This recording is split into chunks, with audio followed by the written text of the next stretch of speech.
Bienvenue à tous là pour ce webinaire sur les poules pondeuses. Donc moi je suis Elsa Tichoer, je suis animatrice des collectifs bio. Je tiens tout d'abord à remercier nos financeurs, donc qui sont la région, l'État, l'Union européenne et l'Agence de l'eau Adour-Garonne, et aussi du coup Thomas Sercia, qui est votre intervenant aujourd'hui et qui est conseiller élevage à la Chambre d'agriculture de la Gironde. Alors l'idée de cette série de webinaires, là, les essentiels de la filière, si vous en avez fait d'autres, c'est pas de vous dire quoi faire, mais plutôt de vous donner des éléments de réflexion dans vos projets de diversification et notamment d'aborder l'opportunité de l'agriculture biologique pour ces différentes filières. Donc Thomas Cerciat du service élevage de la Chambre d'agriculture. Juste pour me présenter vite fait, donc service élevage de la Chambre d'agriculture qui est un petit service. Donc on va dire que j'ai toute la casquette, toute la partie conseil sur les différentes espèces, que ça soit à plumes, à poil ou à laine, sur l'ensemble du département. Donc voilà.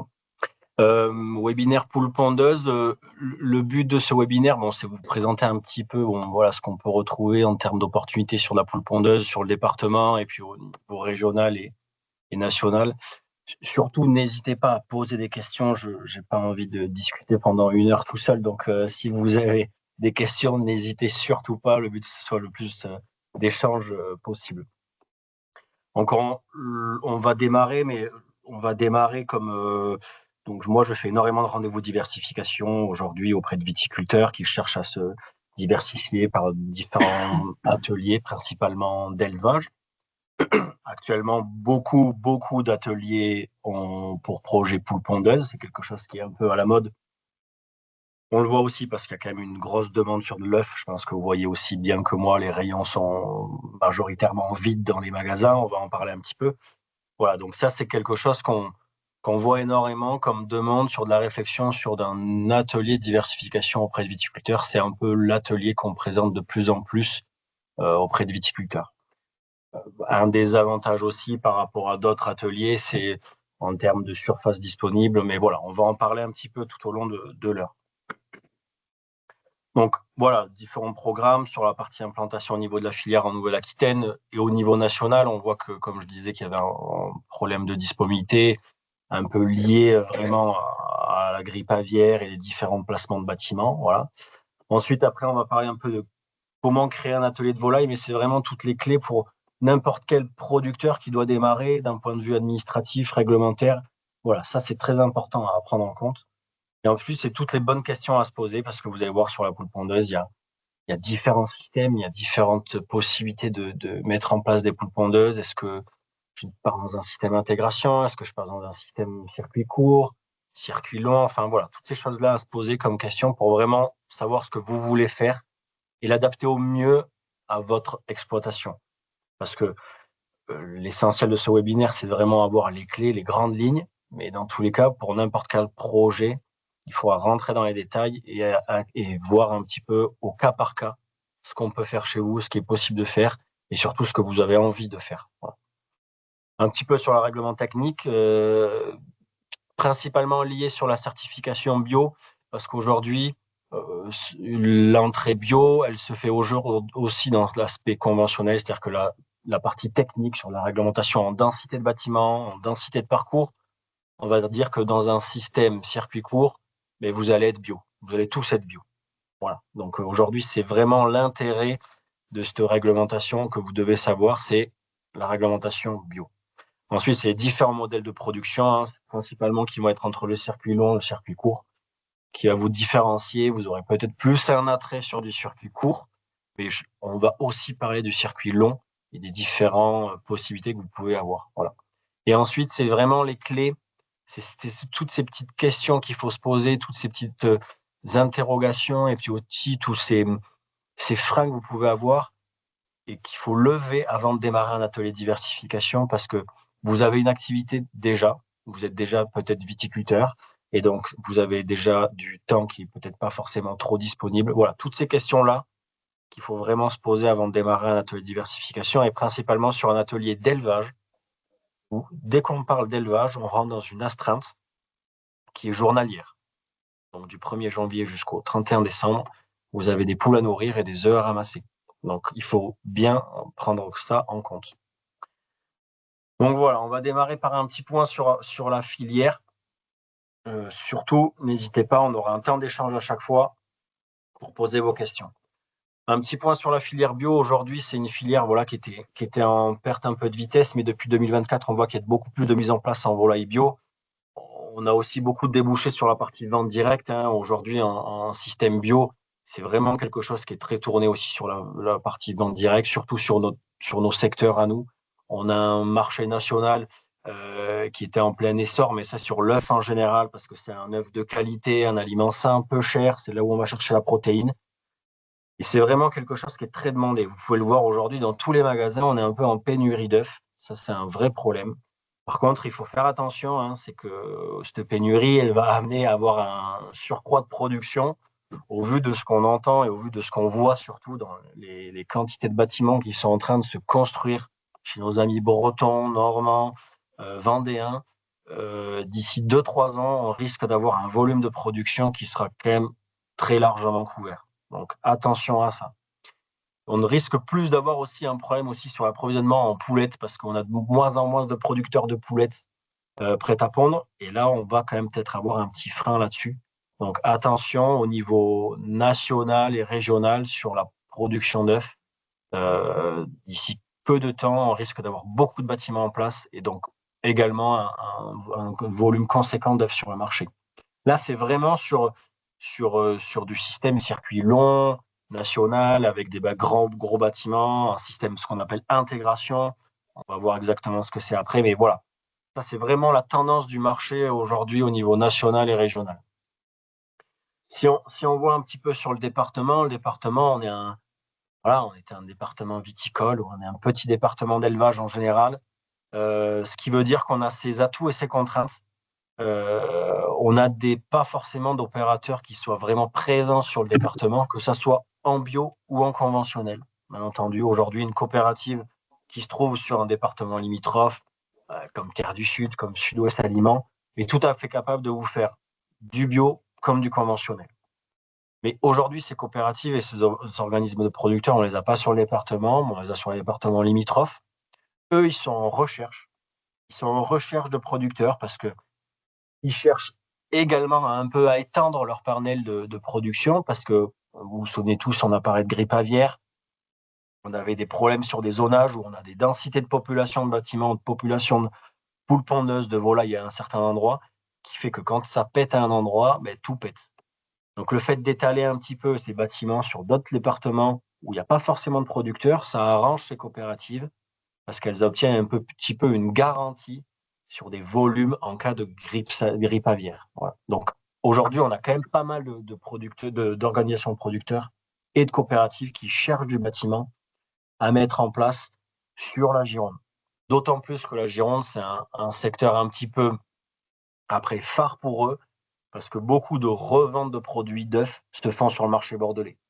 Et donc, ils veulent aussi pouvoir apposer une étiquette sur du local, voire très local. Donc ça, ils ont un intérêt à mettre en place du bâtiment.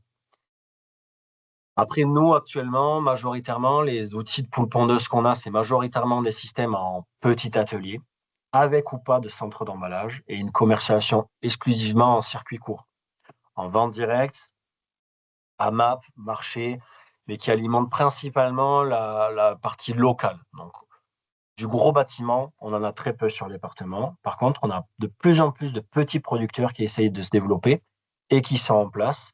On a un marché bordelais qui est très porteur, avec un pouvoir d'achat qui est bien supérieur à la moyenne nationale, qui fait qu'aujourd'hui, on peut vendre des produits de qualité à un certain prix. Et ça se fait aussi sur l'œuf. On a un marché bio sur l'hypercentre bordelais qui est hyper porteur, parce qu'aujourd'hui, l'étiquette bio dans ce secteur-là, elle est essentielle. L'étiquette bio sur la partie un peu plus périphérie et plutôt campagne, on va dire qu'elle se fait moins. On a plus l'étiquette locale, l'étiquette bien-être, l'étiquette vraiment élevage à l'ancienne, plein air, qui elle marche énormément. Et donc par rapport à ça, on va en parler après, mais vous allez peut-être partir sur des petits ateliers. Et en fonction des petits ateliers que vous avez besoin de disponibilité en termes d'outils, que ce soit des centres d'emballage d'œufs, en termes d'abattoirs. Et aujourd'hui, on a un département qui est pas organisé et donc on n'a pas ces outils-là. Donc ça peut être un frein, même si aujourd'hui on a des projets par rapport à du centre d'emballage, peut-être mobile, des choses comme ça, de l'abattoir. Mais on a des départements limitrophes qui peuvent vous accueillir, comme à Dordogne, à Lot-et-Garonne, les Landes, où on a des outils qui vous permettent d'abattre votre volaille. Même si aujourd'hui, ça reste un frein parce qu'économiquement, au prix du gasoil, faire de plus en plus de routes, c'est devenu quelque chose de très compliqué. Voilà. Mais le département de la Gironde, c'est un petit département qui n'était pas forcément fait pour faire de l'élevage et donc on n'a pas forcément les structures adéquates pour vraiment développer. C'est en cours. On essaye de faire progresser cette filière-là, mais ça prend beaucoup de temps. Donc voilà un petit peu sur les tendances de marché. Si vous avez des questions, Elsa, je ne vois pas le fil de conversation, donc si jamais il y a Non, des choses, n'hésitez pas aussi à me dire. il y avait Mais une voilà, si vous précision avez des sur ce que questions, n'hésitez pas. ouais. Il y avait une précision sur ce que c'était que le CO, mais ça a été répondu, la centre Oui, alors ouais, d'emballage d'œufs. c'est des langages CEO, c'est centre d'emballage d'œufs. On va voir un petit peu après ce que ça concerne exactement, mais vous allez voir, il y a un petit peu une réglementation, c'est que quand vous êtes indépendant et que vous voulez vendre des œufs à des intermédiaires ou bien avoir plus de 250 poules pondeuses, vous êtes obligé d'avoir vos œufs qui passent par un centre d'emballage d'œufs, qui est un établissement agréé par les services vétérinaires. Et donc aujourd'hui, c'est un établissement qu'on ne retrouve pas sur le département. Enfin, il y a un centre d'emballage d'œufs qui fait la prestation, c'est Maison Tisac à La Pouillade. C'est le seul sur le département qui fait ce genre de prestation. Donc voilà. Voilà pour le CEO. Et j'ai une autre petite question, c'est pourquoi il y a une pénurie en France, mais pas dans les pays limitrophes? C'était beaucoup en lien avec la grippe aviaire où on a beaucoup de bâtiments qui ont été, on va dire, euthanasiés pour des questions de grippe aviaire. Et le temps de remonter des filières, c'est très compliqué. On a eu aussi beaucoup de bâtiments en poulettes prêt-à-pondre qui sont tombés en grippe aviaire il y a 1 an et demi. Et en fait, le temps que ça remette en place, le temps de remettre en place un cheptel de poulettes prêt-à-pondre, donc il faut expliquer qu'un système poulette prêt-à-pondre, on a des femelles qui sont génétiquement préparées pour pouvoir faire naître. Ensuite, c'est des poulettes qui sont conservées et donc ça prend un temps énorme. Donc en fait, le fait qu'on ait beaucoup de bâtiments qui soient tombés en grippe aviaire, on a de mal en fait à avoir cette production d'œufs qui repart. Et comme je vous disais, on a une tendance aussi à avoir quand même pas mal d'agriculteurs qui mettent la clé sous la porte en lien avec la grippe aviaire parce que ça a fait quand même grandement du mal à la filière. Donc ça a été un gros problème. Donc des bâtiments en moins, une production qui est assez longue à mettre en place au niveau des poulettes, ainsi de suite. Et c'est pour ça qu'on a quand même eu un manque d'approvisionnement sur le marché. Et puis, on se rend compte aussi quand on a une demande sur ce produit-là. Ça devient un aliment hyper sain. Vous voyez tous aujourd'hui, on a un essor sur le côté sportif, sur le côté les gens qui vont beaucoup à la salle de muscu. Et l'œuf, c'est le produit phare de ces gens-là. On le voit ici énormément sur des jeunes. Et c'est l'aliment, on va dire, sain, pas cher et hyper protéiné. Et quand vous avez dit ça aujourd'hui, c'est ce qui colle le plus on va dire, aux tendances actuelles. Donc c'est vrai que l'œuf est énormément demandé par rapport à ça. Donc la filière française n'a pas su, on va dire, répondre là actuellement à toute cette demande. Et voilà, j'ai mis attention, nos amis bretons sont bien meilleurs que nous et sont en train de faire des bâtiments à tout va. Et donc d'ici peu de temps, on va avoir, je pense, grandement d'œufs sur le marché. Voilà, que ça soit bio ou en conventionnel. Hop, parfait. Vas-y, tu peux continuer, je pense. Donc, qu'est-ce que je dois faire pour créer un atelier de volaille? C'est vraiment l'aspect très réglementaire. Vous allez voir aujourd'hui, vous allez rentrer dans une démarche d'élevage où vous allez devoir faire des demandes administratives auprès d'un de vos grands amis qui va être les services vétérinaires. Ça s'appelle la DDPP. C'est quelque chose qui va vous suivre un peu toute votre vie d'éleveur, en bien ou en mal, en bien, je l'espère, plus. Mais il va falloir appréhender et il va falloir aussi apprendre à vraiment le plus déclaré possible. Vous rentrez dans un système de traçabilité, même si je pense que beaucoup autour de nous là, sont viticulteurs et vous savez très bien ce que c'est la traçabilité. Je ne vais pas vous l'apprendre, encore moins, c'est pas du tout. Mais voilà, c'est vraiment, on va rentrer dans un système de déclaration. Donc aujourd'hui, tout éleveur de volaille à but commercial doit faire des formations, une formation biosécurité. C'est une formation en fait qui est obligatoire en lien avec la grippe aviaire, où on vous apprend un petit peu le processus de la maladie et surtout comment éviter de la ramener chez vous. On va se rendre compte qu'il y a énormément de vecteurs qui sont porteurs de cette maladie. On se rend compte que principalement le premier cas arrive de la faune sauvage avec des couloirs migratoires qui font que aujourd'hui il peut y avoir un animal malade qui tombe sur votre parcours, qui tombe proche d'un bâtiment, qui peut vous contaminer. Après, il y a aussi d'autres moyens de contamination liés avec des vecteurs. Aujourd'hui, on se voit que les différents épisodes de grippe aviaire nous ont montré que le facteur humain, le facteur transport, ça a été un des principaux problèmes dans cette prolifération de la maladie. C'est-à-dire que ça arrive chez quelqu'un, mais le fait d'avoir des personnes qui font pas attention où elles vont mettre les pieds, ne pas se changer de tenue, ne pas avoir des bottes adéquates pour aller dans leur élevage, vont contaminer en fait à différents élevages. Donc la biosécurité, elle va nous apprendre ça, trouver les vecteurs de cette maladie, mais qui peuvent marcher aussi pour n'importe quelle maladie. Et vous allez voir dans l'œuf, une des principales contraintes, c'est pas la grippe aviaire, mais ça va être la salmonelle. Et après aussi, dans vos principales contraintes, mais ça on en parlera peut-être pas forcément un autre jour, mais c'est plus le pouls. Donc toutes ces principales maladies aussi, il y a des vecteurs. Il faut trouver ces vecteurs-là et éviter au maximum de pouvoir les importer sur votre exploitation. Voilà. Et après, une formation bien-être animal qui est obligatoire depuis 2 ans. Aujourd'hui, vous devez déclarer un référent bien-être animal sur votre exploitation. Et en tant que volailler, vous devez faire une formation. Ces formations, elles durent chacune 1 jour. Donc voilà, c'est des formations que la Chambre d'agriculture propose. Donc on en organise quelques-unes dans l'année, 1 à 2 par an. Voilà, ça, il faudra. N'hésitez pas à revenir vers le service formation pour savoir quand est-ce qu'elles ont lieu. Donc je disais, aujourd'hui, dès que vous allez déclarer une activité volaille, vous allez devoir déclarer votre activité, vous allez devoir déclarer vos animaux, et ensuite, si vous déclarez si vous partez sur un système circuit court, et déclarer l'ensemble de vos points de vente, vous allez avoir un indicatif de marquage, tout ce que vous retrouvez sur les œufs que vous pouvez avoir en magasin, que vous ayez 40 poules ou 150 000, mais vous aurez la même chose. Donc, vous aurez obligatoirement un code œuf que vous allez retrouver sur les œufs. Donc, c'est pour ça que toutes ces démarches-là, vous allez les faire auprès des services vétérinaires qui sera la DDPP. Voilà. Et après, un dernier point, je fais très attention là-dessus. Ça fait partie de la partie réglementaire. Avant de démarrer, il y a un volet urbanisme à prendre en compte. Aujourd'hui, on rentre dans le d'élevage. Et aujourd'hui, vous avez des distances à respecter de l'implantation de vos bâtiments vis-à-vis du voisinage, donc vis-à-vis de maisons d'habitation, vis-à-vis de cours d'eau, des choses comme ça. Donc, avant de réfléchir à un projet, prenez bien en compte tout ça, parce que ça, c'est très important pour pouvoir avoir un élevage dans les meilleures conditions. Et vous allez voir aussi, en fonction des tailles d'élevage que vous allez voir, hein, l'aspect voisinage est très important. On voit de plus en plus que malheureusement, on est de plus en plus freiné dans des projets parce que le voisinage n'est pas forcément d'accord avec ce type de projet. Et des fois, c'est plus un problème de méconnaissance. Mais pour tout vous dire, si demain vous avez un projet de faire un bâtiment à 20 000 poules pondeuses autour de votre village, mais attention, pensez à bien le mettre au bon endroit, prévenez la population, parlez de votre projet. C'est pas parce qu'on a 20 000 poules pondeuses dans un bâtiment qu'on est de suite des vilains producteurs. Non. Aujourd'hui, on fait du bâtiment en poules pondeuses, dans du gros bâtiment, mais à très belle échelle, où le bien-être est très bien respecté. Donc voilà, c'est des choses qui sont très importantes. Un bâtiment bio, aujourd'hui, jusqu'à 12 000 poules pondeuses pour voir un bâtiment bio.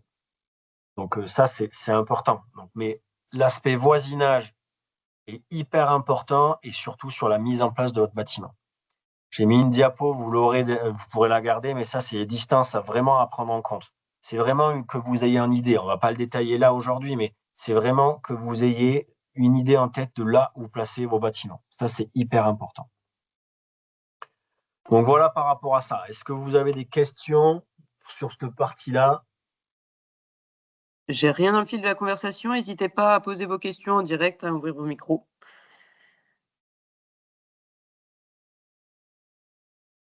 Non, ben continuons alors. Alors, on va rentrer un peu plus dans le détail. Là, on était très, très généraliste. Attends Thomas, il y a une question. Où est-ce qu'on trouve tous les renseignements là pour la réglementation?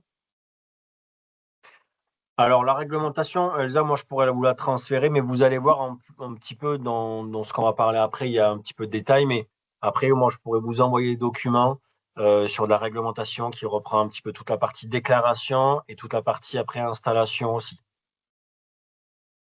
Ça, on pourra transférer, Elsa, peut-être qu'en Ouais, en ouais, envoyant, il n'y a pas de problème, ça. je peux renvoyer ça à tous les participants, il n'y a pas de souci. Donc, par rapport on va rentrer un peu plus dans le détail, c'est surtout pour pouvoir déterminer un petit peu votre projet de diversification, il va falloir se poser des questions. Principalement sur la poule pondeuse, vous allez voir, il y a différents systèmes. Mais chaque système peut être adapté en fonction de votre exploitation. Mais pour ça, il va falloir vraiment se poser ces bonnes questions-là. On va voir un petit peu en détail aujourd'hui. Donc, il y a ce qu'on appelle le circuit court, le circuit long. Circuit long, aujourd'hui, c'est ce qu'on appelle des systèmes en intégration, où concrètement, vous êtes adhérent d'une coopérative, d'une organisation de producteurs, où en fait, vous allez simplement produire. Voilà. Principalement, vous faites que produire. Ensuite, il y a la partie circuit court, où là, vous rentrez dans un système où vous allez à la fois être éleveur, vous allez à la fois faire de la logistique et à la fois de la vente. Donc voilà les deux systèmes. Donc déjà, c'est un peu se poser ces questions-là. Est-ce que je veux faire de la vente ou est-ce que je ne veux pas faire de la vente et je veux simplement produire mes poules pondeuses, récupérer des œufs, qu'un camion vienne et ensuite, voilà, ça s'arrête là. Donc ça, c'est un peu les questions aussi. En lien derrière, il y a cette capacité d'investissement. Aujourd'hui, le système circuit long, on part sur du gros bâtiment. On va le voir un petit peu en détail derrière. Mais aujourd'hui, n'importe quelle organisation de producteurs, à moins de 12 000 en poules pondeuses, ou moins, ou après 20 000 ou 30 000 en système conventionnel, il n'y en a pas beaucoup qui se déplacent. On voit des petits bâtiments se former à 5, 10 000. Ça arrive. Pour vous donner une idée, un bâtiment de 30 000 poules pondeuses, ce qui se fait aujourd'hui la norme en termes de conventionnel, c'est 1 600 000 euros d'investissement. Donc aujourd'hui, voilà l'investissement sur ce type de bâtiment. Il faut compter 55 euros à peu près par poule dans un système circuit long. Voilà. Ça peut vous donner un petit peu un ordre d'idée. Et un circuit court, c'est 70 euros parce qu'aujourd'hui, on diminue ces 20 d'investissement. Mais par exemple, pour vous donner une idée, un bâtiment de 250 poules pondeuses, pour 250 poules pondeuses, mais tout équipé à 15 000 euros, vous vous en sortez. Voilà. Donc, les ordres d'idées par rapport à votre capacité d'investissement, elle va être là. Ensuite, c'est ce combien d'animaux. Aujourd'hui, beaucoup de vous vont démarrer une activité d'élevage, ou des fois vous étiez viticulteur, peut-être que vous aviez eu de l'élevage avant, d'autres pas du tout. Donc vous rentrez dans un système, comme je l'ai dit avant, où c'est vraiment un tout autre métier. Donc déjà, il faut savoir être capable de dire est-ce que je veux beaucoup d'animaux ou pas du tout, ou moins. Voilà. Donc, 250, ce que je disais, voilà, il y a une norme par rapport à 250 quand vous êtes en circuit court. En dessous de 250, vous pouvez vendre vos œufs directement au consommateur sans avoir pas besoin de passer par un centre d'emballage. Par contre, vous vendez exclusivement vos œufs en vente directe.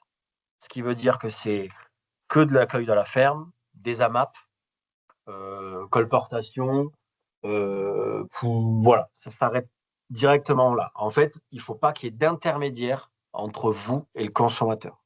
Voilà.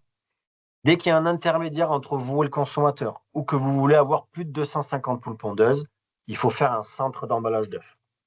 Donc, ce centre d'emballage d'œufs, c'est un établissement agréé par les services vétérinaires.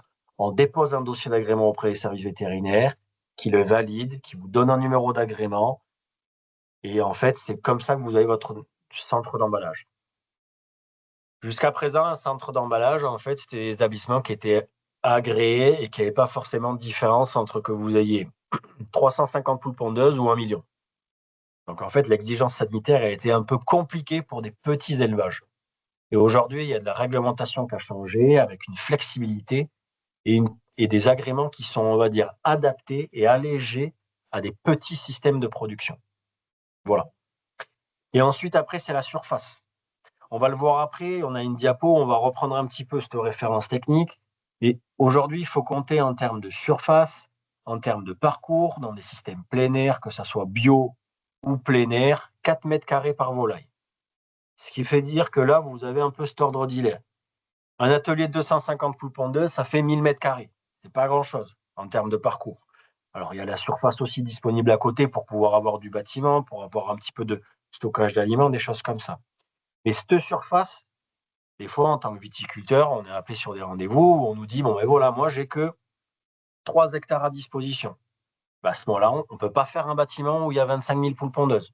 Voilà. C'est un peu en fonction aussi de cette surface mise à disposition, vous pouvez un peu vous donner une ordre d'idée de ce que vous pouvez faire. Voilà. Ça, c'est un peu les questions aussi à se poser. Après, c'est le temps disponible. Vous êtes sûrement tous à avoir une activité à côté qui vous prend du temps, avec en plus des temps d'astreinte qui sont et avec des pics à certaines périodes, qui fait qu'aujourd'hui, en fait, il faut se rendre compte de calculer un peu ce temps disponible pour pouvoir répondre au mieux à un atelier de diversification. Parce qu'aujourd'hui, quand vous rentrez dans un système d'élevage, comme je l'ai dit, c'est une astreinte journalière. Vous allez ramasser des œufs peut-être 1, 2 fois par jour. Ce qui fait qu'il faudra être constamment là. Il y a cette partie, si vous partez sur un système circuit court, cette partie vente, comme on va le voir après, qui prend énormément de temps. Donc ça aussi, c'est des questions vraiment à se poser et vraiment à essayer de quantifier cette disponibilité que vous avez pour pouvoir au mieux adapter votre projet. Donc ça, c'est très important. Et ensuite, après, c'est comment je souhaite vendre mes œufs. Donc si vous êtes dans un système circuit court et que vous me dites, ben moi, j'ai pas envie forcément de voir trop de clients à la maison parce que passer une demi-heure de ton temps à vendre une demi-douzaine, ça coûte cher. Mais là, je vais vous dire, il faut faire un centre d'emballage et le lundi, mardi, mercredi, il faut prendre sa camionnette et livrer des œufs à toutes les épiceries, les boucheries, les magasins de producteurs et ainsi de suite. Voilà. Donc, en fonction de tout ça, on va arriver un petit peu à quantifier un projet dans tous les cas qui va pouvoir nous dire ce que vous voulez vraiment faire. Ensuite, bio conventionnel. Aujourd'hui, on a cet entrée bio. C'est vrai qu'aujourd'hui, on a quand même en fait, chaque atelier, chaque projet se réfléchit vraiment à savoir si on part sur un atelier bio ou sur un atelier conventionnel. Si vous me dites, par exemple, je vends des œufs en circuit court, je veux faire les marchés des Capucins à Bordeaux-Centre, je veux aller toucher les Chartrons à Bordeaux-Centre, mais là, je vous dis, mais banco, soyez en bio. Ça, c'est très important parce que l'étiquette bio, elle est importante. Demain, vous me dites, j'ai un créneau pour aller sur alimenter les biocoop en circuit court. Là, il faut vraiment que je sois en bio. Mais OK, pas de problème bio. Aujourd'hui, par contre, si on a de la demande sur des installations qui se font dans un système un peu plus rural, où les gens, en fait, ils ont plus l'habitude, comme je disais, de voir un volaille plein air, le bio, c'est pas forcément ce qui va les attendre le plus. Ils vont chercher plus facilement à aller chercher un système plein air, on va dire avec de la volaille fermière, avec un certain bien-être animal, avoir de la volaille gambadée, mais pas forcément étiquette bio. Après, il faut vous dire, hein, dans vos systèmes petits élevages, moins de 250 ou même plus, hein, jusqu'à 1500, 2000 poules, aujourd'hui, vous serez sur de la réglementation bio en termes techniques. On va le voir juste après, parce que la réglementation technique bio, c'est celle qui techniquement est le plus judicieux de faire, même voire c'est le minimum à faire. La seule chose qui va changer dans ces systèmes-là, 70% de vos charges, c'est de l'alimentation. Et en système bio, vous allez payer un aliment qui est 50% plus cher. Après, la question, c'est est-ce que vous avez un marché qui vous permettra de vendre un œuf 50% plus cher? En fait, c'est simplement la question qu'il faut vous poser. C'est votre débouché de vente. Est-ce qu'elle peut vous permettre de couvrir un investissement sur du bio qui va être plus conséquent, mais principalement sur l'alimentation? Parce que toute la phase technique d'élevage, en fait, vous serez déjà sur de la réglementation bio. On le voit juste après. Ah non. Si quelqu'un a des questions, après on passera directement à la partie technique, vous rendrez en compte sur la partie un peu surface, tout ça. Il y avait des questions là qui étaient ressorties sur la réglementation. À partir de combien de poules faut-il déclarer et suivre les formations? Y a-t-il un minimum de poules pour faire une déclaration? Et la réglementation est-elle la même quelle que soit la taille de l'élevage? Alors, la réglementation en termes de biosécurité, de vente, des choses comme ça, c'est exactement la même pour tout le monde. La seule chose qui varie, en fait, c'est qu'il n'y a pas forcément de minimum. Par contre, dès que vous rentrez dans un système où il y a de la commercialisation, que vous ayez 20 poules pondeuses, vous rentrez dans un système où vous vendez un produit alimentaire. Donc, à partir de là, vous rentrez dans cette réglementation. Donc, ce qui veut dire que déclaration d'élevage, déclaration d'animaux, formation biosécurité obligatoire, ainsi de suite. Par contre, après, sur la commercialisation, c'est là que ça varie. Si vous avez moins de 250 poules pondeuses, pas besoin de passer par un centre d'emballage. Vous vendez vos œufs directement à la ferme. Si vous vendez vos œufs directement à la ferme, vous n'avez même pas besoin de tamponner le code sur votre œuf. Vous le mettez simplement sur un panneau, vous vendez vos œufs sur un panier, ça s'arrête là. Voilà. Donc, ça s'arrête. Enfin, pour tout type d'élevage, biosécurité et administration, on va dire que c'est obligatoire. Après, c'est sur la commercialisation que ça varie en fonction de votre volume. Bon, j'avais la question quel surcoût pour faire du bio, mais je pense que tu as répondu. Si c'est pas assez complet, n'hésitez pas à repréciser. Et sinon, il y a Juliette qui a levé la main. Si vous voulez prendre la parole. Oui, oui, moi j'avais une question sur justement les CEE. Aujourd'hui, comme on voit des distributeurs automatiques dans les maraîchages sur les ventes en fait de produits en casier, est-ce que un distributeur automatique d'œufs en casier de ce type rentre dans un CEE et dans ces cas-là, il faut qu'il y ait déclaration derrière? Alors, si c'est votre comment dire, si c'est votre casier et vos produits, en fait, il n'y a pas de séparation entre vous et le consommateur. Donc, vous n'avez pas besoin d'avoir vos œufs qui passent par un centre d'emballage si vous avez moins de 250 poules pondeuses. Voilà. Par contre, si c'est un casier collectif, mais que vous êtes adhérent, ça passe aussi. Par contre, si vous faites, par exemple, un autre exemple, j'ai des magasins de producteurs. Si le producteur est adhérent du magasin de producteur, il peut vendre ses œufs. S'il n'est pas adhérent, mais qu'il fait simplement une vente au magasin de producteur et que le magasin revend, non, il faut passer par un centre d'emballage. Par contre, le casier, si c'est votre propre casier, que vous avez d'autres produits, il n'y a pas de problème. Je ne sais pas si j'ai bien répondu à la question. Si, très bien répondu à la question. J'avais une autre question aussi concernant la surface, parce qu'on parlait voilà de viticulture, de choses comme ça, et quand on veut faire une association aussi des cultures avec les animaux, est-ce que des surfaces mobiles, comme par exemple des poulaillers qui sont mobiles, doivent aussi voilà avoir des réglementations spécifiques et doivent être déclarés, des choses comme ça?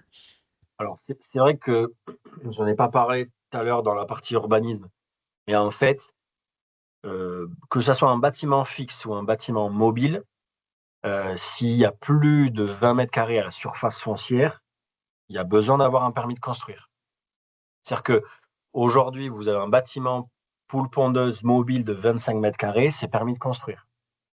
Si vous avez à la même unité foncière 5 bâtiments de 5 mètres carrés, c'est 25 mètres carrés, c'est permis de construire.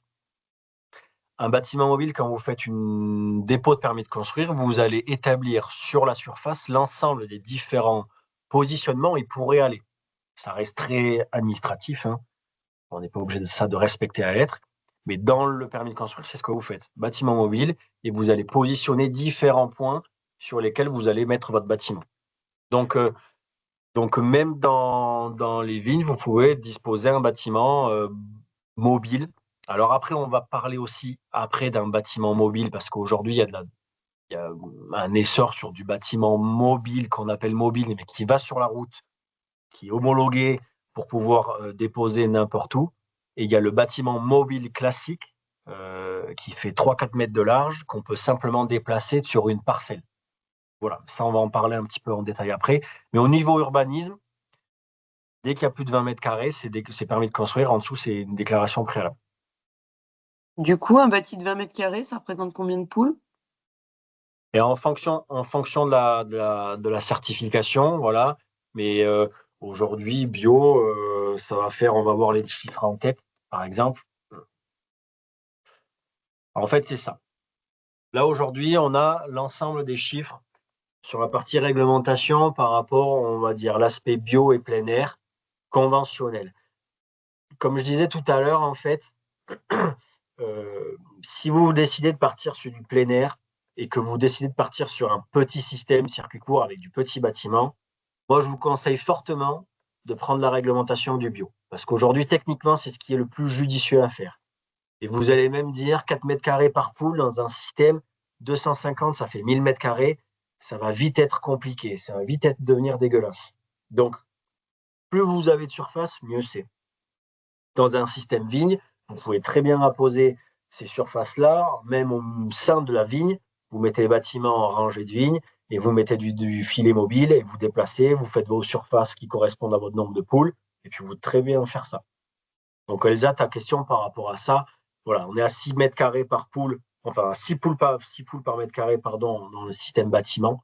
Donc aujourd'hui, des systèmes à 250 poules pondeuses, c'est 40 mètres carrés en bio à peu près. Voilà. Donc ça demande pas beaucoup de surface quand on rapporte ça en fait au nombre d'animaux. Et donc, du coup, pour répondre à une autre question, là, donc on est bien d'accord que les surfaces peuvent être de la vigne, en fait. Ça peut être double emploi. Bien sûr, aujourd'hui, en fait, moi j'ai beaucoup de gens qui mettent du bâtiment, alors qui ont de la surface en fait en prairie disponible, mais qui se rendent compte que ils ont aussi un second intérêt, c'est de se dire que la volaille, ça peut faire entretien un petit peu de l'herbe. Il y a un aspect aussi compensation azotée, même si ça reste que limite, mais aussi il y a un aspect escargot, même si on le voit plus avec du canard, mais voilà, il y a un aspect aussi entretien de cette partie vigne, qui mettent des bâtiments en bout de rangée, qui mettent du filet souple qui leur attribue une certaine surface, qui correspond à la surface qu'on parle juste à l'instant là.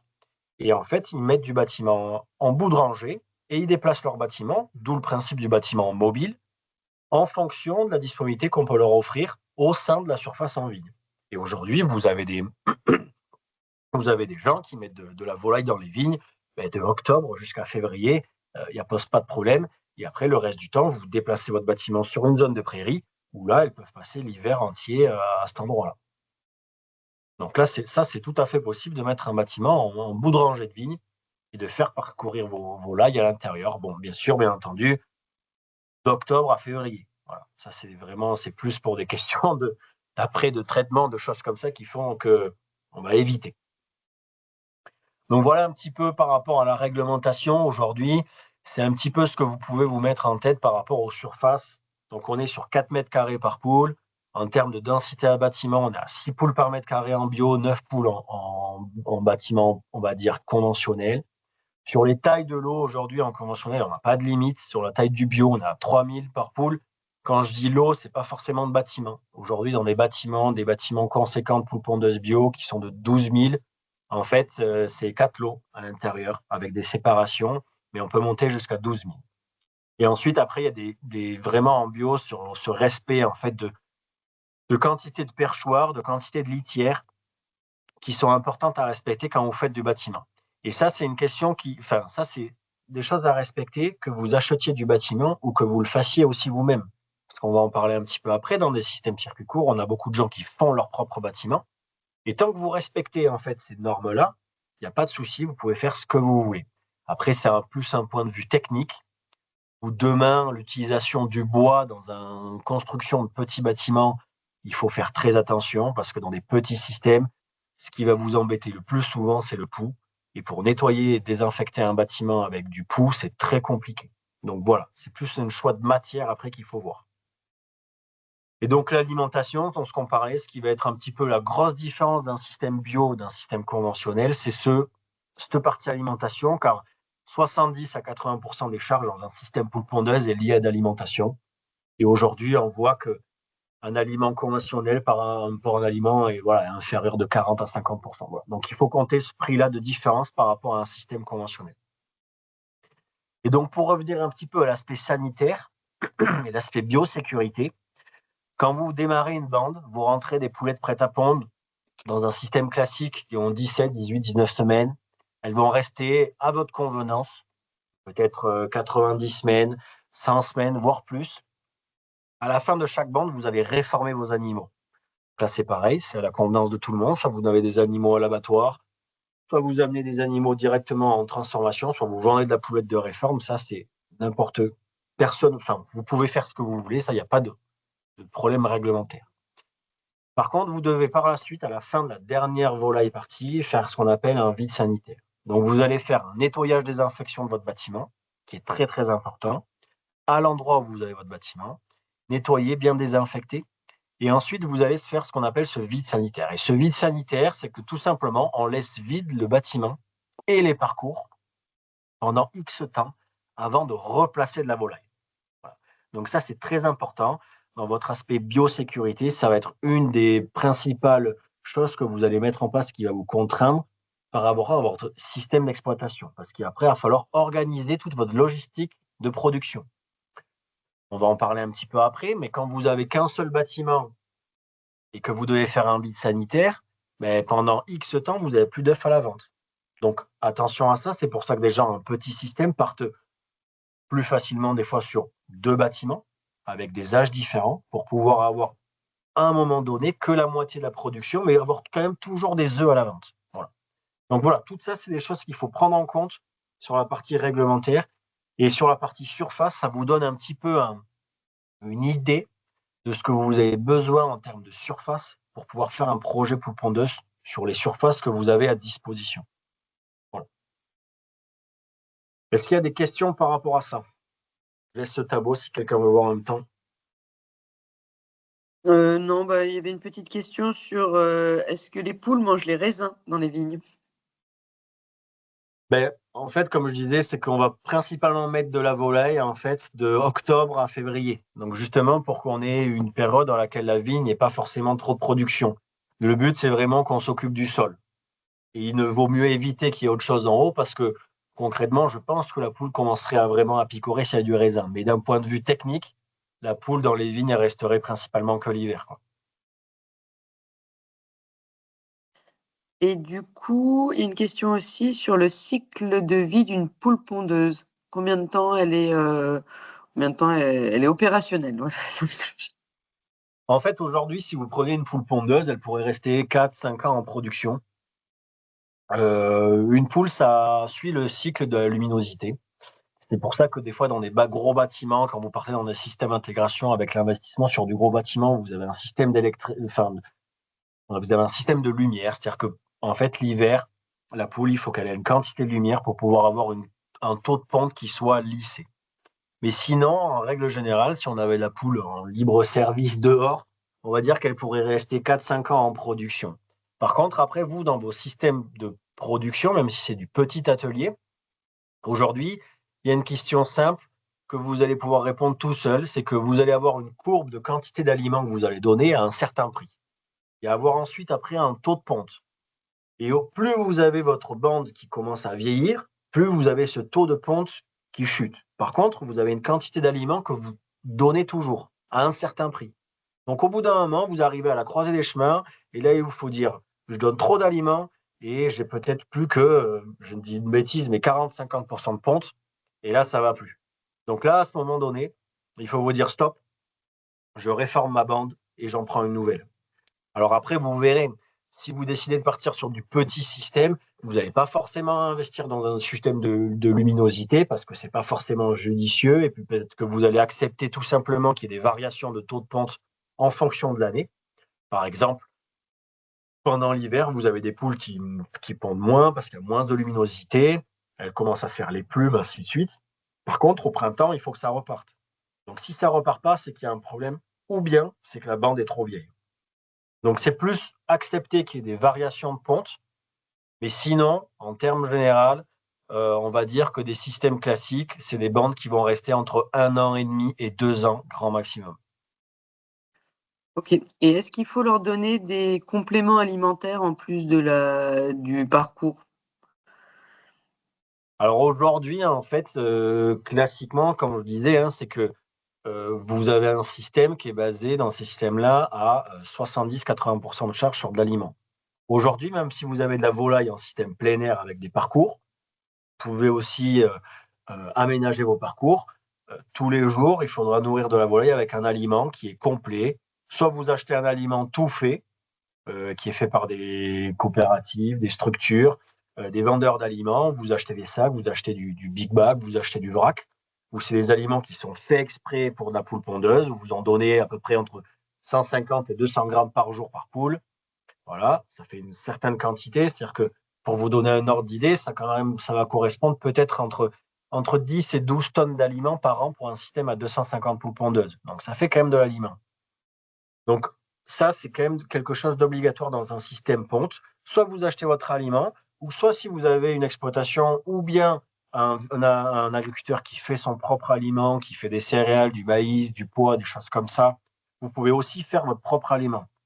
Dans l'aliment poule pondeuse, souvent, quand vous achetez un aliment poule pondeuse, c'est un aliment qui est tout fait, tout préparé, avec des minéraux également. Et le plus compliqué à aller chercher dans de l'aliment poule pondeuse, c'est le taux de protéines. Souvent, quand vous êtes agriculteur, vous faites des céréales, des choses comme ça, il n'y a pas de problème, ça vous est arrivé.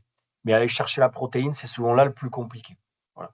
Donc, soit vous achetez un aliment, soit vous faites votre propre aliment. Souvent, les gens, quand ils démarrent sur des petits ateliers, ils achètent au début leur propre aliment. Et puis, sur leur phase de progression, mais peut-être qu'ils vont aller acheter du maïs fait que d'un voisin, et ainsi de suite. Et après, on font leur propre mélange. Et dans tous les cas, l'aliment est obligatoire. Super, bah, je pense que tu as répondu. On peut continuer. Allez. Donc, par rapport aux différents modes, on a parlé en fait de grandes différences qui étaient circuit long, circuit court. C'est là en fait qu'on va prendre du temps un peu pour détailler les systèmes.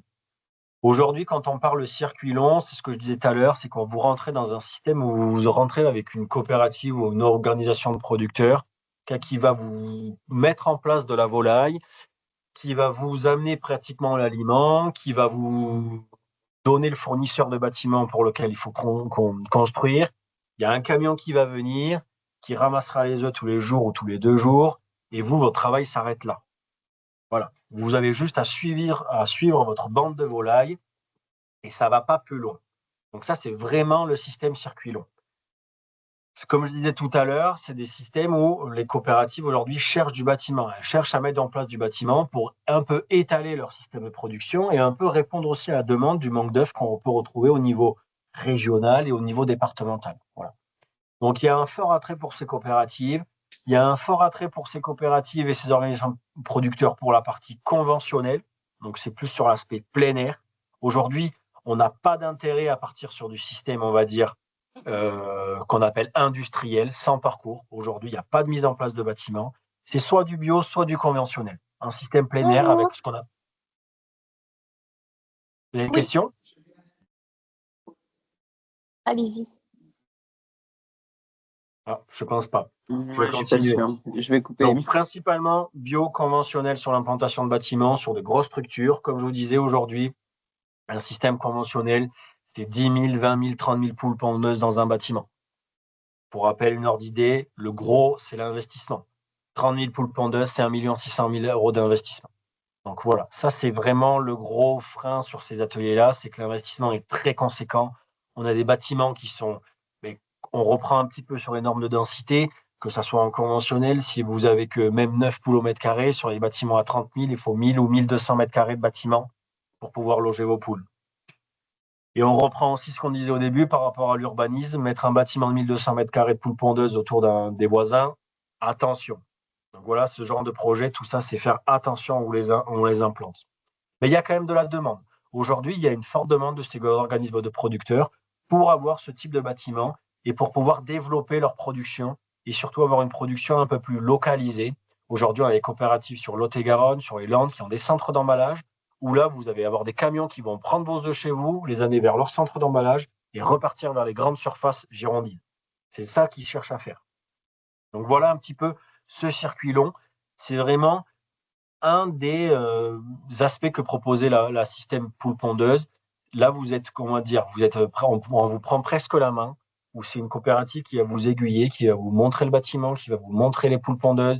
Vous allez avoir un technicien qui passe toutes les semaines pour peser les poules, ainsi de suite, pour voir comment ça évolue. Souvent, c'est des systèmes qui sont très informatisés, où vous suivez tout par ordinateur. Voilà.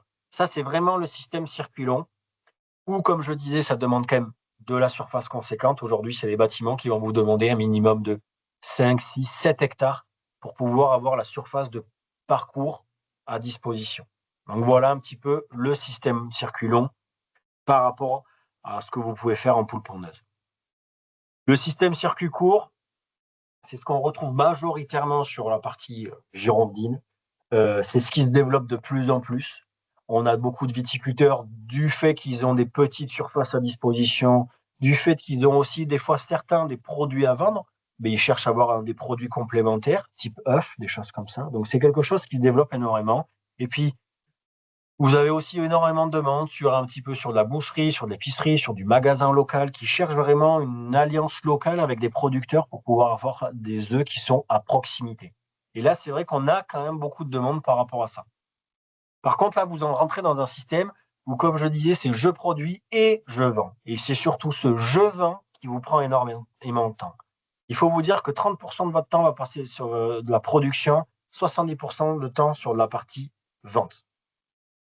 Encore plus si vous avez moins de 250 poules pondeuses et que vous décidez de ne pas passer par un centre d'emballage. Comme je le répète, ça veut dire que vous allez devoir vendre vos œufs exclusivement en circuit court aux consommateurs. Ce qui veut dire que si vous faites que de la vente directe à la maison, et des fois vous allez passer une demi-heure de votre temps à discuter à un monsieur qui va vous raconter son histoire pour aller vendre une demi-douzaine ou une douzaine d'œufs à 4 €. Il faut toujours prendre en compte le temps passé par rapport à la rentabilité. Donc faites attention à ça. Si vous avez d'autres systèmes de vente, d'autres systèmes de produits à la vente, type magasin, si vous êtes maraîcher, si vous êtes aussi viticulteur et que vous vendez des bouteilles, ça peut devenir un produit d'appel. Donc ça, c'est intéressant. Mais attention sur le temps disponible lié à la vente. Ça, c'est très, très important. Aujourd'hui, vous passez énormément de temps dans ces systèmes circuit court sur la partie vente. Si vous décidez de faire du marché, c'est pareil. Vous allez cloisonner une journée entière de votre semaine où vous êtes positionné sur un marché. Donc, il faut vendre des œufs pour rentabiliser ça aussi. Donc, attention à ça. Et donc, comme je disais, si vous avez plus de 250, vous devez passer par un centre d'emballage. Il n'y a pas de centre d'emballage sur le département, à part un qui fait très peu de prestations.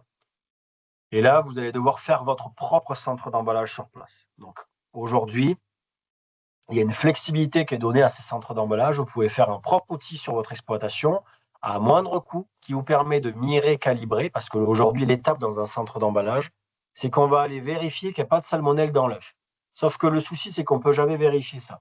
Donc, en fait, on va regarder les œufs et on va déterminer que sur l'œuf, il n'y ait pas de problème sur l'œuf, que ça soit de fêlure, que ça soit d'œufs cassés, de taches, pour dire « Ah, mais attention, s'il y a ça, il y a potentiellement une salmonelle qui peut rentrer à l'intérieur de mon œuf. » Donc, c'est pour ça qu'on exclut ces œufs-là.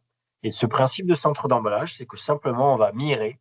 Donc, on va faire passer un œuf devant une lumière pour lui permettre de vérifier ce qu'il y a à l'intérieur de l'œuf. On va voir qu'il n'y ait pas de fécondation, ainsi de suite, pour voir qu'il soit propre à la consommation. Et après, une étape de calibrage où on va classer les œufs, comme vous pouvez voir en magasin, S, M, L, XL en fonction du poids. Même si aujourd'hui, par rapport à cette flexibilité, il n'y a pas d'intérêt à le faire. Vous, l'intérêt, c'est de vendre des œufs à moins de 53 grammes pour vendre des œufs de toute catégorie. Donc ça, c'est cette étape de centre d'emballage qui est agréée par les services vétérinaires où il faut déposer un dossier d'agrément. Un dossier d'agrément, sans vous mentir, il faut compter entre 3 et 4 mois. Entre le moment où vous démarrez le premier, on va dire, plan avec les services vétérinaires que vous envoyez, les premiers retours et l'agrément définitif, c'est un minimum de 3 à 4 mois. Voilà. Mais aujourd'hui, un centre d'emballage, donc c'était un établissement qui est lavable, carrelé ou panneau sandwich, ainsi de suite, qui a simplement une mireuse calibreuse. Une mireuse calibreuse neuve, ça coûte 4 500 €. Aujourd'hui, dans ce principe de flexibilité, on peut très bien faire une mireuse à plateau que vous fabriquez vous-même. C'est agréé par les services vétérinaires, ça va vous coûter 500 €. Donc voilà, il y a moyen de faire des centres d'emballage aujourd'hui en ferme à moindre coût. Aujourd'hui, entre 8 000 et 10 000 €, vous avez un centre d'emballage d'œufs. Voilà. En fonction, je ne compte pas forcément la partie maçonnerie, parce qu'en fonction de là où vous pouvez le faire, vous pouvez aussi adapter un petit coin. Et en termes de surface, avoir 500, 800, 1000 poules, vous pouvez très bien faire ça dans 30 mètres carrés, c'est largement suffisant. Donc ça, c'est vraiment l'intérêt de ce centre d'emballage, c'est qu'au lieu de passer du temps à la commercialisation en direct, eh bien, vous vendez vos œufs lundi, mardi, vous faites de la logistique, vous amenez dans une camionnette, vous livrez vos épiceries, vos boucheries, vos magasins de producteurs, et vous avez un gros volume qui part à ce moment-là. Et pour vous, derrière, ça vous demande moins de temps, plus de disponibilité pour faire votre métier actuel. Donc ça, c'est toujours très important. Ce qu'on parlait tout à l'heure, bâtiment mobile, bâtiment fixe. Là, il y a vraiment un choix à faire. Il y a des gens qui partent que sur du bâtiment fixe aujourd'hui parce que c'est se dire en poule pondeuse, je peux très bien avoir la facilité à découper des parcours autour de ce bâtiment fixe sans avoir besoin de le déplacer. Il y a un avantage aussi, c'est que je peux faire de la voirie, avoir des abords autour de mon bâtiment qui sont propres. C'est plus facile à gérer des fois l'hiver un bâtiment fixe qu'un bâtiment mobile. Voilà. Le bâtiment mobile il a plusieurs avantages aussi. Le bâtiment mobile, comme je vous l'expliquais tout à l'heure, il y a du vide sanitaire. Quand vous avez du vide sanitaire à faire sur un parcours de 7 semaines, par exemple, en bio, et bien, si vous avez un bâtiment qui reste fixe, ben, on ne peut pas déplacer le parcours. Ce qui veut dire qu'en fait, vous êtes obligé d'attendre ce laps de temps pour pouvoir remettre des volailles sur votre parcours. Que si vous avez un bâtiment mobile, ben, vous déplacez votre bâtiment après un vide sanitaire, vous le déplacez sur une zone qui était libre depuis X temps et ça vous permet de replacer de la volaille plus rapidement. Ça, c'est l'intérêt principal du bâtiment mobile. Deuxième intérêt du bâtiment mobile, c'est de se dire que vous pouvez offrir à votre volaille toujours un espace qui soit herbacé, où il y a toujours de l'herbe à gratter. Vous allez voir, hein, même si vous avez 250 poules pondeuses, que vous leur offrez 1000 mètres carrés, en plein hiver, en 2 mois, c'est terre battue. Donc le fait de pouvoir avoir à disposition d'autres surfaces et de tourner, le principe du pâturage tournant, même si ce n'est pas forcément très dynamique, mais vous pouvez tourner et apposer toujours votre bâtiment sur des surfaces où il y a toujours de l'herbe. Donc ça, c'est le principe d'un bâtiment mobile. Bâtiment mobile, bâtiment fixe, dans ces systèmes-là, c'est la même structure. C'est les panneaux sandwich, armature métallique, qui sont très légers. Et la différence, c'est que sur un bâtiment mobile, vous rajoutez 2 axes avec un 3 points, vous rajoutez des roues et pour pouvoir l'amener. Ça, c'est sur un bâtiment que vous achetez vous-même.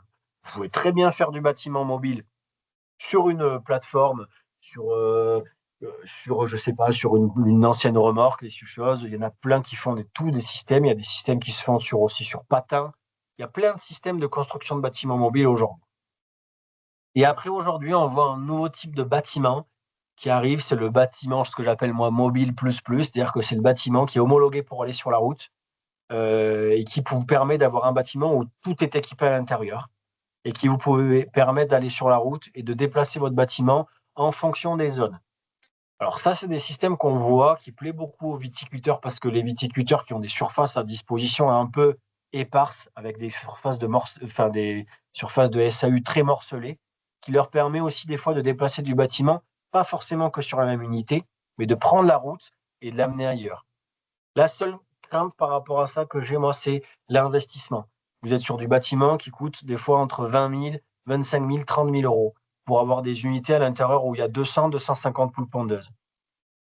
Attention à la rentabilité de ces outils-là. C'est-à-dire que vous avez des systèmes qui ne vont pas faire des chiffres d'affaires exceptionnels et il faut pouvoir rentabiliser des systèmes d'investissement aussi avec des bâtiments qui coûtent cher. Attention, le frein est là. Donc, c'est pareil. Par rapport à l'investissement, faites toujours relativiser par rapport au chiffre d'affaires, aux bénéfices que vous faites avec ces systèmes-là, 250 ou même un peu plus. Il ne faut pas mettre des bâtiments qui coûtent terriblement cher, sinon vous aurez du mal à les rembourser. Attention par rapport à ça. Il faut vous dire que dans des petits systèmes, votre philosophie, c'est que ça doit être le peu de charge, très peu de charge. La principale de votre charge, c'est l'aliment.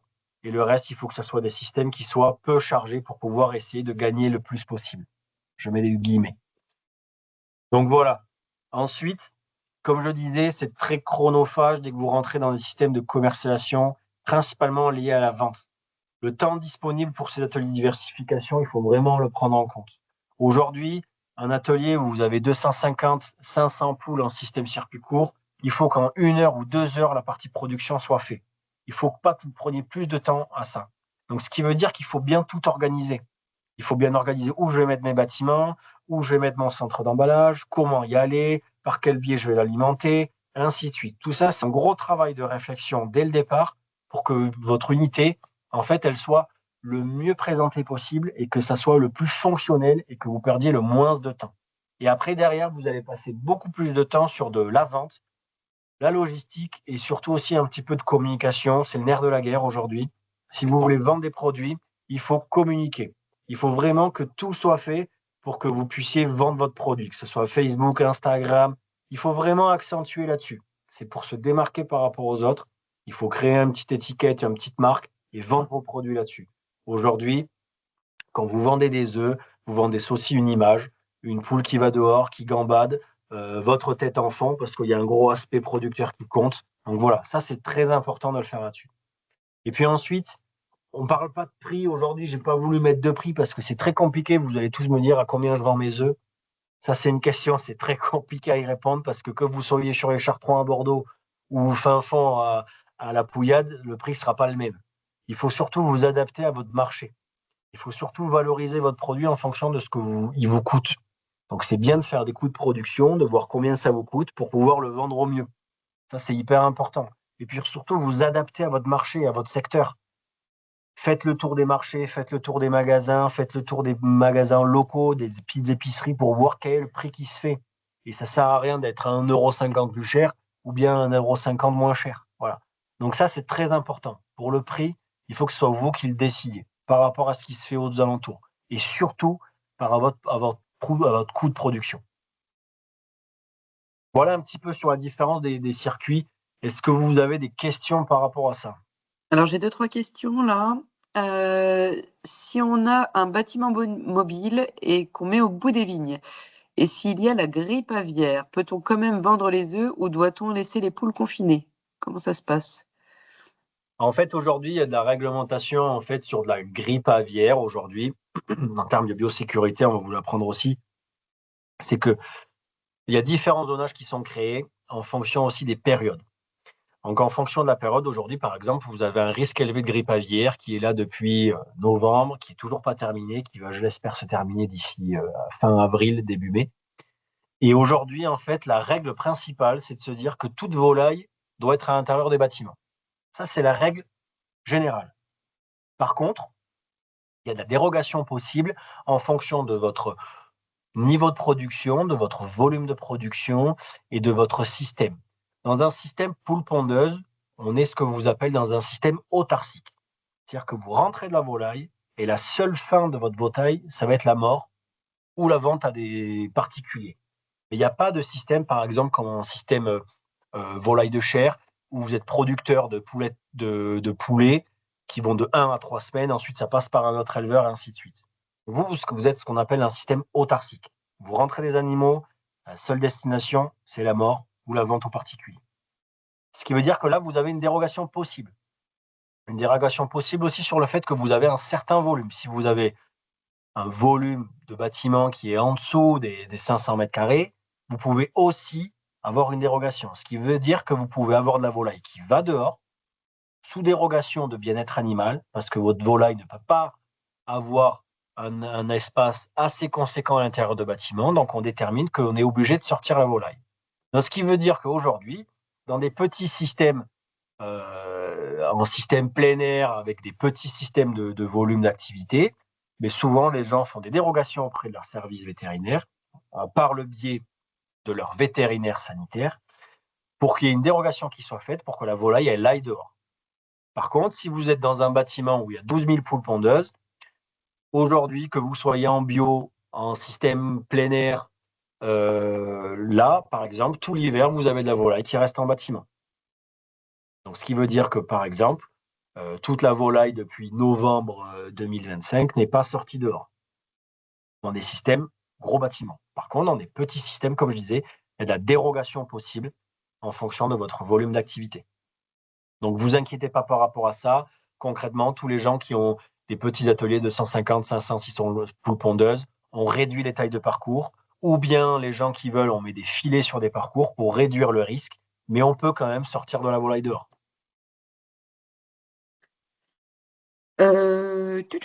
Du coup, on fait le vide sanitaire quand on veut? Non, en fait, on fait un vide sanitaire à la fin de la bande.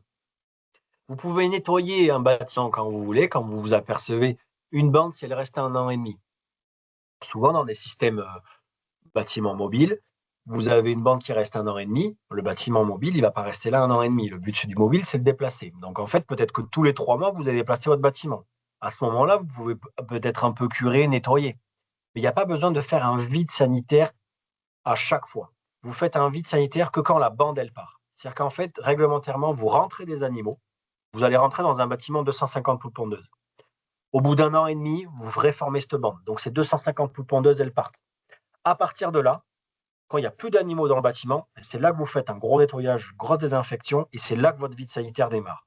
Donc, c'est vraiment après chaque bande. Mais au milieu des bandes, vous n'êtes pas obligé de faire de vide sanitaire. Ok, je vais laisser la parole à Angelina. Oui, bonjour.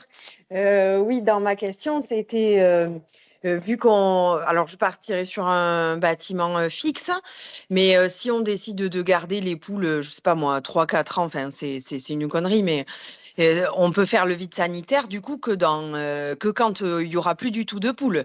On n'est pas Alors, obligé quand même de le faire à 1 an et demi si on a toujours les poules, ce qui est logique, mais le vide alors non, sanitaire, il se fait quand on n'a plus les poules, quoi. exactement. Mais par rapport à ta question, Angelina, je pense que toi, ce que tu vas vouloir faire, c'est remettre des poules dans le bâtiment. C'est-à-dire que, en fait, quand on rentre un bâtiment avec des poules pondeuses, ces Mhm. poules-là, elles restent exclusivement ensemble. Tu peux pas, par D'accord. exemple, au bout de 6 mois, remettre de la volaille à l'intérieur. Ça, c'est interdit. Il faut prendre le schéma de dire dans un bâtiment, je rentre 250 poules pondeuses. Ces Mhm. 250, elles restent ensemble toute leur vie et elles partiront D'accord. ensemble. On ne peut pas rajouter de la volaille au bout de tant de temps. Ah, ok. Donc, Ok, c'est pour ok. ça qu'en fait, on fait un vide sanitaire après chaque bande, parce que ces animaux-là sont tout le temps ensemble. Donc, c'est pour ça que Ok. les gens, en fait, au lieu de faire un seul gros bâtiment, ils font plusieurs petits bâtiments pour pouvoir faire Ouais. ça, en fait. C'est-à-dire Ok. qu'ils vont rentrer peut-être que 50 volailles dans un bâtiment, et puis 6 mois Mhm. après, 50 autres, et 6 mois après, 50 autres dans un autre bâtiment, et ainsi de Ok. suite.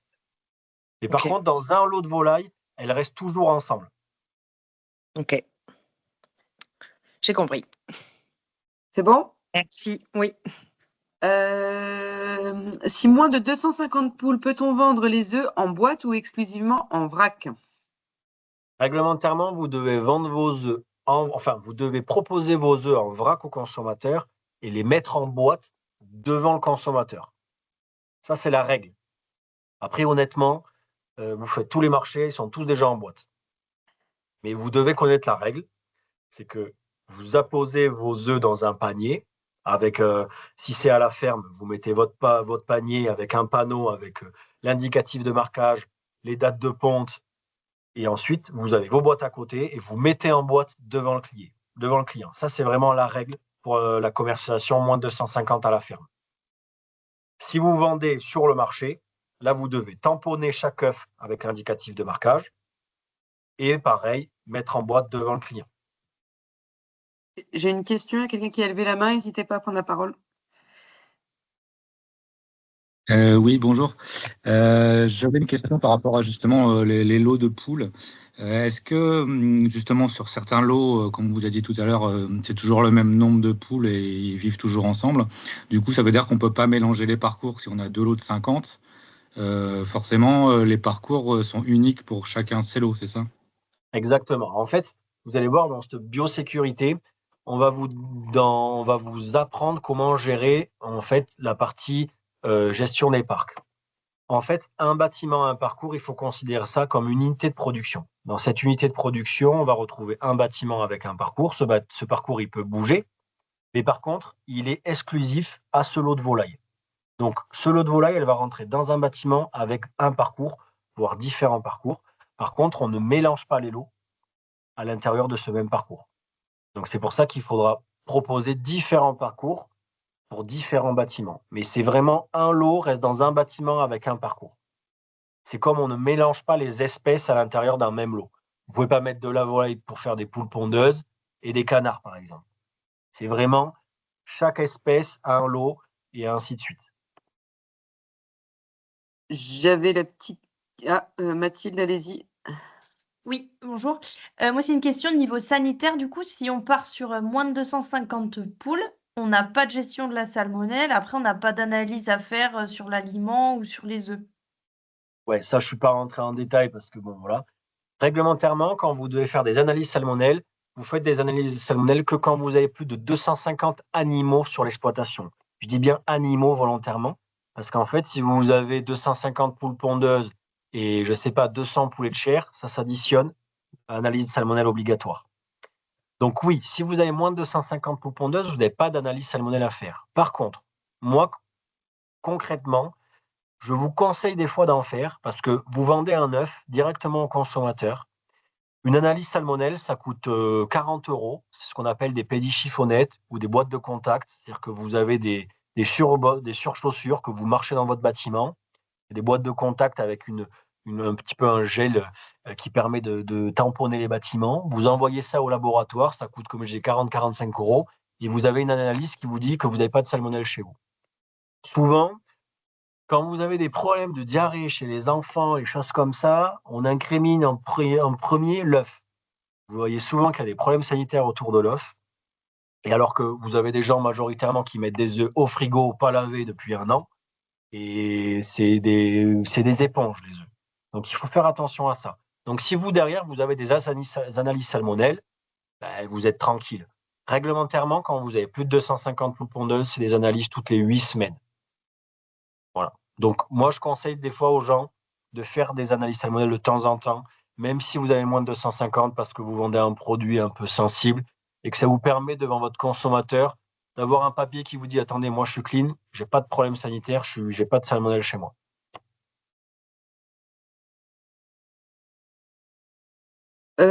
J'avais la question du prix moyen de la douzaine en circuit court à laquelle tu as déjà répondu, si on peut dire ça. Ouais, après voilà, bon après c'est comme tout, mais aujourd'hui vous avez des prix de douzaine.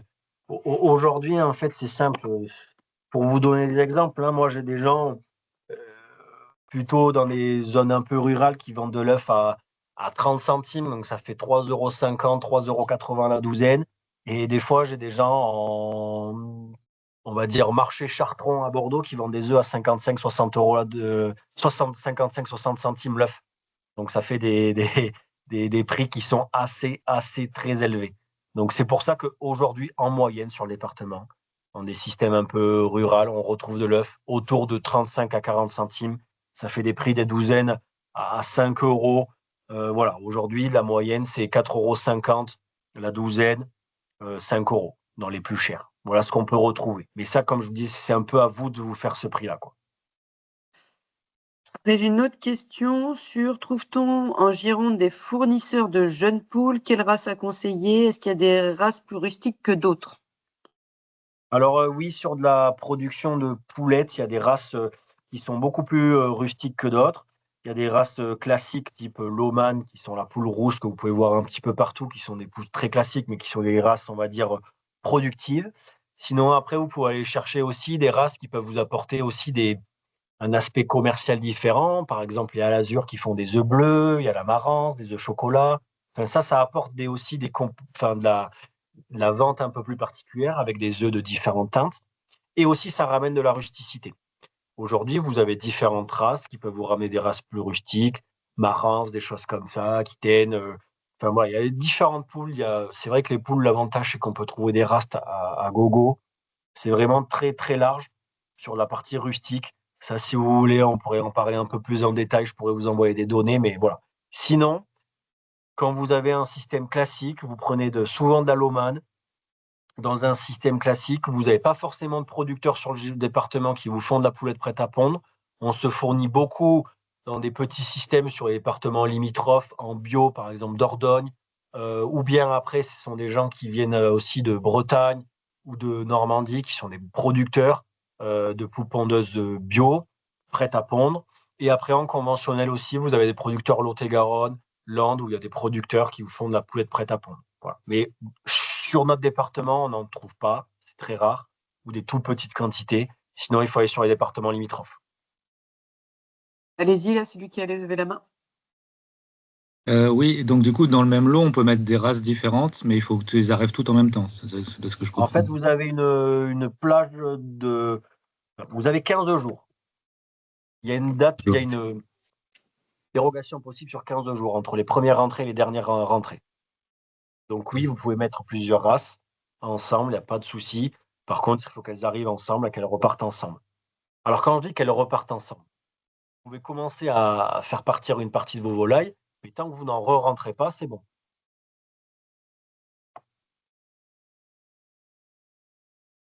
Du coup, on peut continuer. Après, c'est vraiment, voilà, ces questions, enfin, on va rebalayer un petit peu, mais c'est vraiment pour refaire un petit point sur toutes ces questions vraiment à se poser pour bien préparer ce projet de diversification qui va être essentiel chez vous. C'est vraiment toutes ces questions qu'il faut vraiment prendre en compte. On en a parlé au début, je réinsiste dessus, mais voilà, c'est vraiment les choses qu'il faut vraiment bien travailler pour démarrer un atelier de diversification, surtout en poule pondeuse. Donc, économiquement, c'est bien appréhender économiquement le projet. Aujourd'hui, il faut vous faire accompagner pour réaliser un prévisionnel. Même si vous avez des petites structures, faire un petit prévisionnel, c'est toujours très intéressant. Moi, j'ai des petits tableurs Excel, ça marche très bien. On n'a pas besoin de faire des grandes études économiques, mais aujourd'hui, une petite simple marge à l'atelier, ça fonctionne très bien. Et surtout, ça vous permet un petit peu de voir les rentabilités et aussi par rapport à l'investissement que vous pouvez faire. Comme je vous disais tout à l'heure, un atelier de 250 poules pondeuses, dans un système classique, vous ne ferez pas plus de 25 à 30 000 euros de chiffre d'affaires. Donc, ce qui veut dire que derrière, il faut avoir l'investissement qui va en conséquence. On a parlé de bâtiment, mais un des plus gros investissements que vous allez devoir faire, c'est la clôture. Que ce soit pour éviter le renard à 4 pattes ou le renard à 2 pattes, il va falloir faire des systèmes de clôture. Donc demain, ça va vous coûter cher. Quand on parle de système de clôture en fixe, par exemple, il faut compter entre 6 et 8 euros le mètre linéaire si vous voulez quelque chose de conséquent. Donc voilà, tous ces systèmes-là, il faut un petit peu le prendre, le relativiser par rapport à la rentabilité de votre atelier. Quantifier le temps disponible, ça c'est très très important parce que comme je disais, l'astreinte en élevage, c'est tous les jours. Donc ce qui veut dire qu'il faut voir chez vous quel temps disponible vous avez et surtout en fonction des pics d'activité que vous avez. Par exemple, au moment des vendanges, est-ce que vous êtes capable, est-ce que vous avez le temps ou est-ce que vous avez une main-d'œuvre disponible pour aller ramasser les œufs, vendre les œufs et ainsi de suite. Donc ça, c'est très important de pouvoir le quantifier pour pouvoir préparer au mieux son atelier. Circuit court, beaucoup de temps nécessaire à la vente, je le rappelle, mais c'est vrai que si vous décidez de partir sur un système moins de 250, sans centre d'emballage, en faisant que de la vente aux consommateurs, attention, pour vendre quand même une dizaine de douzaines à la journée, il faut quand même un paquet de clients qui viennent à la maison pour pouvoir acheter les œufs. Donc attention à ça. Bien réfléchir son projet par rapport à la vente, c'est très important. Bien communiquer, c'est pareil, c'est la moitié du travail. Si vous communiquez énormément sur vos produits, même sur de l'œuf, ça marche énormément. On le voit. Les personnes qui fonctionnent le plus sur l'appartement, c'est les gens qui ont créé une marque, qui ont créé une petite communauté sur le fait de pouvoir communiquer sur les poules, sur envoyer des photos, des vidéos, sur montrer comment ça gambade dans les prés, comment c'est bien. Voilà, tout ça, c'est très important. Aujourd'hui, le consommateur, il est très attaché à cette partie communication plus qu'en lui-même le produit. C'est très important par rapport à ça. Aujourd'hui, le client, il achète une image, surtout sur de l'œuf, parce que l'œuf, que vous soyez les meilleurs producteurs au monde, entre un œuf conventionnel d'un bâtiment à bio 12 000 poules pondeuses à un bâtiment classique où il y en a 250, à part des fois peut-être les couleurs, je ne suis pas sûr de voir la différence en termes gustatifs. Par contre, c'est l'histoire qu'on va raconter qui va faire la différence. Donc c'est très important sur votre aspect communication pour valoriser votre produit. Attention au voisinage. Plus là, c'est sur la partie gros bâtiment, mais même aujourd'hui, on le voit sur du petit bâtiment, sur des gens, sur des néo-ruraux qui viennent s'installer en campagne et qui n'ont pas connaissance du monde agricole, de bien communiquer sur ce que vous allez faire. Parce qu'aujourd'hui, on a beaucoup de projets qui sont un peu, qui sont un peu mouvementés parce qu'on a des voisins qui ne sont pas forcément très au courant et qui de suite sont contre ce genre de projet. Donc attention. En termes de nuisance, je le rappelle, il n'y a pas d'odeur. Si vous gérez bien les parcours, s'il y a de l'herbe, il n'y a pas d'odeur. Donc ça, c'est important. Et dans tous les cas, dans un système poule pondeuse, il n'y a pas de coque, donc ça ne va pas gueuler. Si vous leur donnez à bouffer, il n'y aura pas de problème. Donc voilà. Et puis après, c'est bien réfléchir sur vos différents espaces. Ça reprend un petit peu le temps nécessaire. C'est comme je disais, si vous réfléchissez bien à l'organisation de vos bâtiments, à comment les placer, à comment organiser votre sas pour pouvoir rentrer dans votre bâtiment, à comment gérer où sont mon bâtiment, où est mon centre d'emballage, où est stocké mon aliment pour que vous prendrez le moins de temps possible. Ça, c'est hyper important dans votre gestion de tous les jours. Parce que si si on réfléchit mal à cette conception, demain, vous ferez plus vite les choses, mal les choses. Et ça, c'est pas forcément bien dans un système qui doit vous prendre le moins de temps possible. Donc voilà un petit peu les grandes clés. Ah, il y a une question, je vois. Ouais, allez-y. Oui, justement, par rapport à tout ça, comme on n'est pas forcément expérimenté, est-ce qu'il y a des formations ou des gens comme ça qui ont de l'expérience qui peuvent nous aider à vraiment accompagner pour avoir un retour sur des connaissances de comment on organise tout ça, en fait? Alors, moi, dans un premier temps, je suis clairement que sur le terrain. Donc, c'est-à-dire que moi, pouvez m'appeler, vous avez mes coordonnées, il n'y a pas de souci, et je peux venir sur place. Je fais beaucoup de rendez-vous comme ça où on détermine un petit peu, mais au sein de votre exploitation. Bon, là, c'était un webinaire un peu général, mais le but, c'est de rentrer un petit peu dans le détail. Donc oui, moi, je peux répondre à vos questions en venant sur place, il n'y a pas de souci.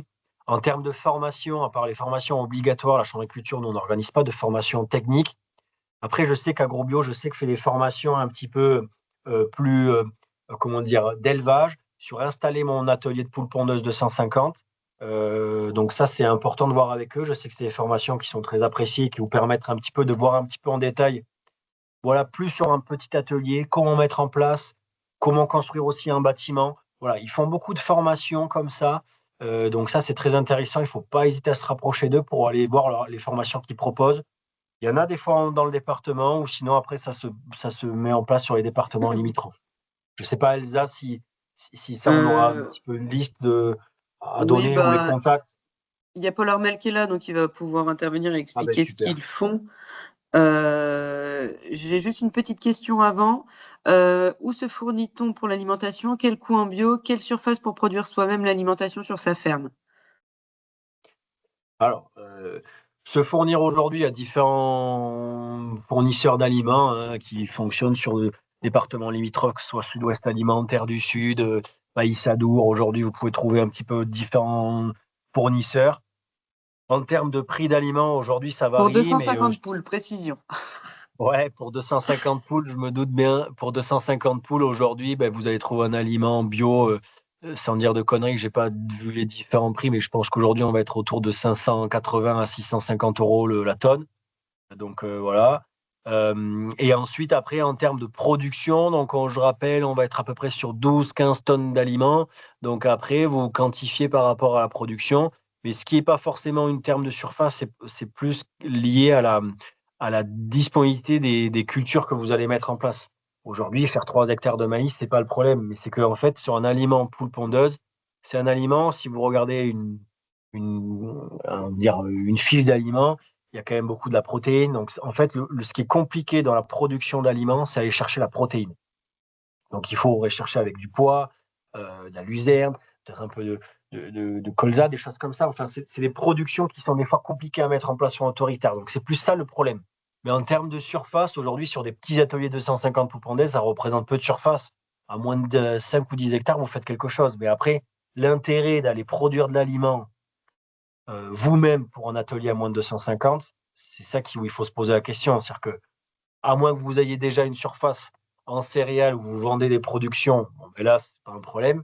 Mais si vous voulez avoir du matériel, investir dans du matériel pour faire 5 hectares ou 10 hectares de céréales pour alimenter 250 poules pondeuses, le calcul est vite fait, il vaut mieux acheter les sacs tout faits. Et voilà, donc ça, c'est un peu en fonction de ce que vous faites déjà sur votre exploitation. C'est pour ça qu'il faut un peu plus rentrer dans les détails. Très bien. Je ne sais pas s'il y a encore des questions, c'est le moment. Ah, allez-y. Ouais, c'est toujours moi. Par rapport à ça, si on veut faire des ateliers de transformation derrière, par exemple, si on fait du maraîchage, si on veut faire de la vente de quiches et tout ça, dès qu'on fait de la vente aux particuliers, il y a besoin de déclarer quelque chose avec nos propres œufs ou pas? C'est assez flou là-dessus. Si vous faites de la transformation de produits, en fait, directement, c'est votre atelier. Vous n'avez pas forcément besoin d'avoir de centre d'emballage. Par contre, si vous vendez vos œufs, par exemple, je dis une bêtise, à un restaurateur, là, vous ne pouvez pas. Il faut un centre d'emballage. Après, par contre, vous, en termes de traçabilité, il n'y a pas forcément de déclaration particulière à faire si vous voulez faire de la transformation, faire des quiches. Tant que c'est vos œufs, que vous faites de la traçabilité classique en disant vous avez de quantité d'œufs qui sont sortis pour alimenter l'atelier de transformation pour faire des quiches, ça s'arrête là. Il n'y a pas besoin de plus. Merci.